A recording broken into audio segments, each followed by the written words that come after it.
Hello hi guys.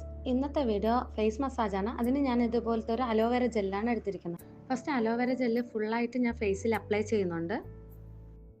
അപ്പം നമുക്ക് ഫേസിന് ഒരു റൗണ്ട് മസാജ് കൊടുക്കണം.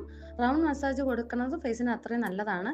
ഒരു 30+ ഇയേഴ്സിനൊക്കെ നല്ല റിസൾട്ട് കിട്ടും. അപ്പോൾ നമുക്ക് മസാജിങ് സ്റ്റാർട്ട് ചെയ്താം. ഫസ്റ്റ് ഫോർഹെഡിലാണ്. ഫോർഹെഡിൽ ഇതുപോലെ കുറച്ച് പ്രഷർ കൊടുത്തിട്ട് ഇങ്ങനെ മസാജ് കൊടുക്കുക. അങ്ങനെ മസാജ് ചെയ്താലുള്ള ഗുണമെന്ന് പറഞ്ഞാൽ വിങ്കിൾസ്, ആ ചുളിവ്, നെറ്റി ഇങ്ങനെ ചുരുക്കുമ്പോഴുള്ള ചുളിവൊക്കെ മാറിക്കിട്ടും. ഐസിനിങ്ങനെ റൗണ്ട് മസാജ് കൊടുക്കുക. അതൊരു റൗണ്ട് സർക്കുലർ മോഷനിൽ മസാജ് കൊടുക്കുക. ശേഷം ഇതുപോലെ സൈഡ് മസാജ് കുറച്ച് ചെറിയൊരു കൈക്ക് പ്രഷർ വരുന്ന രീതിയിൽ വേണം കൊടുക്കാൻ.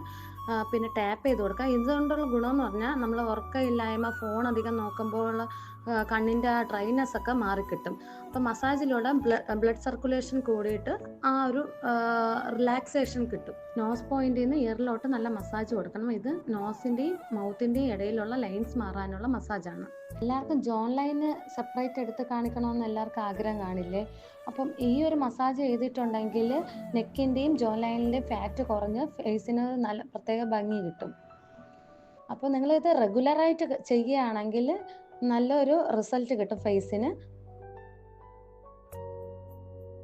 ഇങ്ങനെ ചീക്സിൽ മസാജ് ചെയ്യുന്നത് താഴേന്ന് മേളിലോട്ട് പ്രഷർ കൊടുത്തിട്ട് മസാജ് ചെയ്യണം. ഇത് ചീക്സിലൊക്കെ ഫാറ്റ് മാറി വിങ്കിൾസ് മാറി കിട്ടാൻ സാധിക്കും. നെക്കിൽ മസാജ് ചെയ്യുമ്പോൾ പ്രത്യേകം ശ്രദ്ധിക്കേണ്ടത് താഴേന്ന് മേളിലോട്ട് മസാജ് ചെയ്യാൻ ശ്രമിക്കണം. എന്നാൽ മാത്രമേ ലൈൻസും വിങ്കിൾസും മാറി കിട്ടുള്ളൂ. എന്ത് മസാജ് ചെയ്താലും നമ്മൾ ഫേസിലും നെക്കിലും ഒരുപോലെ ചെയ്താൽ മാത്രമേ ആ ഒരു യങ്നെസ് എപ്പോഴും മെയിൻറ്റെയിൻ ചെയ്ത് പോകാൻ പറ്റൂ. അപ്പോൾ ഡെയിലി ചെയ്ത് നോക്കുക. ഡെയിലി ചെയ്താൽ മാത്രമേ ആ ഒരു ഫേസിന് മാറ്റം അറിയാൻ പറ്റുള്ളൂ. അപ്പോൾ അടുത്ത വീഡിയോയിൽ കാണാം. Tata bye bye.